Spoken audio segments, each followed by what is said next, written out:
তুমি কি কোনোদিন এমন কাউকে ভালোবেসেছো যাকে কখনো ছুতেই পারো না?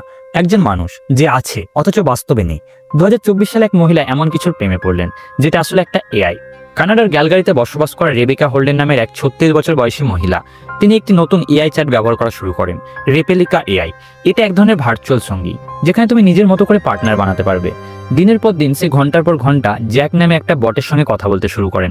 জ্যাক আমার দুঃখ বোঝে, সে আমার অনুভূতির উত্তর দেয়, সে আমাকে সম্মান করে, ভালোবাসে। এমন মানুষ আমি বাস্তবে কখনো পাইনি। একসময় রেবেকা মানসিকভাবে এতটাই জড়িয়ে পড়ে যে তিনি সিদ্ধান্ত নেন তিনি এআইকে বিয়ে করবে। তিনি স্থানীয় আদালতে আবেদন করেন একটি ডিজিটাল সিভিল ইউনিয়ন অনুমোদনের জন্য, কিন্তু তার আবেদনে লেখা ছিল, my partner is not human, he is AI, but he makes me feel more alive than anyone else ever did. আদালতে সেটা অবশ্যই খারিজ করে দেওয়া হয়, কিন্তু ঘটনা ভাইরাল হয়ে যায় রেডডিট আর ইউটিউবে। এটা কি ভালোবাসার একটি নতুন যুগ, নাকি একাকিত্বের ভয়ঙ্কর ফল? প্রশ্নটা এখন আমাদের সবার সামনে। কি হবে যখন ভালোবাসা তৈরি হবে অ্যালগরিদম আর কোড দিয়ে?